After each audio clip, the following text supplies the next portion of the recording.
মুক্তি সাহেব লন্ডন যাওয়ার জায়গা পাবেন না কর্মসূচিকে বাস্তবায়ন করার জন্য চিরং ফেরত মুক্তি সাহেব আপনি যত কাল বাহানা করেন না কেন জাতি আপনাদেরকে ইনশাআল্লাহ ক্ষমা করবে না। আপনাদেরকে আমরা খুব ভালোভাবে চিনি। ইসলামীকে চোখ রাঙিয়ে কথা বলে কোনো লাভ নাই।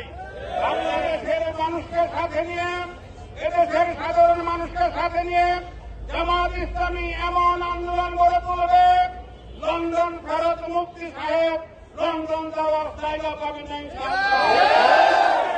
কর্মসূচিকে বাস্তবায়ন করার জন্য চিরং ফেরত মুক্তি সাহেব আপনি যত কাল বাহানা করেন না কেন জাতি আপনাদেরকে ইনশাআল্লাহ ক্ষমা করবে না। দেশের মানুষ বুক ভরা আশা নিয়ে পরিবর্তনের স্বার্থে, পরিবর্তনকে সামনে রেখে দাঁড়িপাল্লা মার্কার পক্ষে ভোট দিয়েছিল। বর্তমান সরকার ইলেকশন ইঞ্জিনিয়ারিং এর মাধ্যমে জামাতকে পরাজিত করে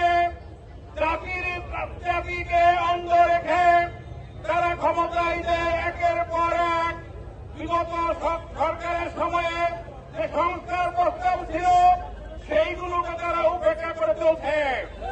তার অন্যতম হচ্ছে জুলাই সনদ বাস্তবায়নের জন্য জাতি বুক ভরা আশা নিয়ে যে গণভোট তারা হায়ের পক্ষে রায় দিয়েছিল, বর্তমান সরকার